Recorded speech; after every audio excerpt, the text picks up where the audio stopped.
नमस्कार, आप live cities देख रहे हैं। मैं हूं जय शुक्ला। बिहार में ये क्या हो रहा है?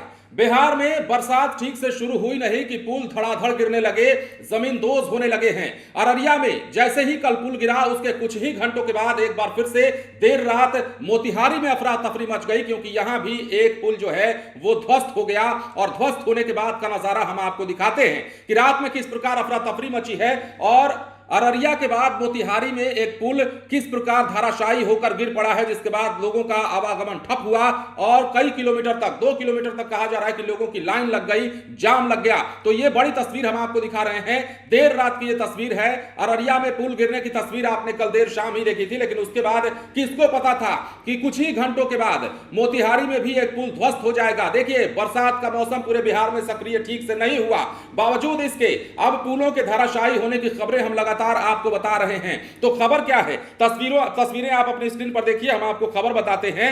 मोतिहारी से चिरैया, ढाका और घोड़ासन को जोड़ने वाली ललबेकिया पुल ध्वस्त हो गया, जिसके कारण पुल के दोनों तरफ करीब 2 किलोमीटर तक गाड़ियों की लंबी लाइन लगी। वहां मौजूद स्थानीय लोगों की मदद से छोटी वाहनों को किसी तरह से पार कराया जा रहा है। आप वीडियो में इस बात को देख पा रहे होंगे, इस तस्वीर को देख पा रहे होंगे किस तरह से छोटे वाहनों को स्थानीय लोगों की मदद से इधर से उधर कराया जा रहा है। दरअसल ललबेकिया पुल पर कल ही गड्ढा बन गया था और उस गड्ढे के पास पथ निर्माण विभाग द्वारा घेराबंदी कर एक लेन से वाहनों का परिचालन किया जा रहा था। लेकिन शाम होते होते मोतिहारी से ढाका की तरफ जा रही लोडेड ट्रक वहां से गुजरी और गड्ढे में जाकर फंस गई, जिसके बाद पुल का अप्रोच ध्वस्त हो गया और उसके कारण दोनों तरफ जाने वाले गाड़ियों की लंबी लाइन लग गई है।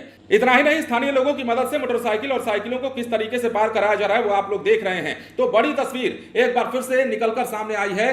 बिहार के अररिया जिले में न सिर्फ करोड़ों का पुल गिरा, बल्कि उसके बाद अब मोतिहारी जिले में भी देर रात तक अफरा तफरी का माहौल कायम रहा, क्योंकि एक बार फिर से यहां भी एक पुल ध्वस्त हो गया है। तो बिहार में पुलों के ध्वस्त होने का सिलसिला जो है सिलसिलेवार ढंग से जारी है और बरसात शुरू होने से पहले ही बिहार में एक के बाद एक पुल धाराशायी होने लगे हैं, ध्वस्त होने लगे हैं। किसकी लापरवाही है और किसकी अनदेखी है, इसकी चर्चा हम बाद में कर लेंगे। आपको पता ही है कि बिहार में कैसा रहा है और पुल गिरने का इतिहास कोई नया नहीं है। सुल्तानगंज अंगवारी ब्रिज हो या फिर किशनगंज का मेची नदी पर बना पुल हो, तमाम जगहों से पिछले साल भी हमने आपको खबर दिखाई थी। लेकिन इस बार बारिश सक्रिय हुई नहीं और इसके पहले ही पुलों का गिरना जो है वो अपने आप में सवाल खड़े कर रहा है। अब सबसे बड़ा सवाल यह भी है कि जब मानसून अपने पूरे शबाब पर होगा, चरम पर होगा, उसके बाद बिहार में बाकी पुलों की स्थिति क्या होगी और जो हल्के फुल्के जर्जर पुल हैं जिन पे छोटे वाहनों का परिचालन होता है, उन पुलों की सुरक्षा को लेकर क्या इंतजाम किए गए हैं। तो बिहार में एक बार फिर से बड़ा हादसा होते होते कहिए बचा है, क्योंकि इसमें जान माल के नुकसान की कोई खबर तो है नहीं,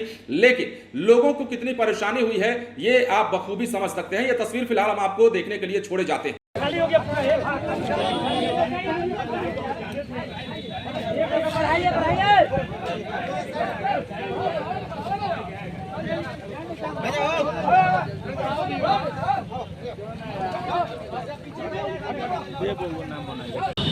ललबेगिया पुल जर्जर होने के कारण आगमन ढाका और मोतिहारी का बाधित हो गया है। लंबी कतार गाड़ियों की। बने रहे लाइव सिटीज के साथ। धन्यवाद।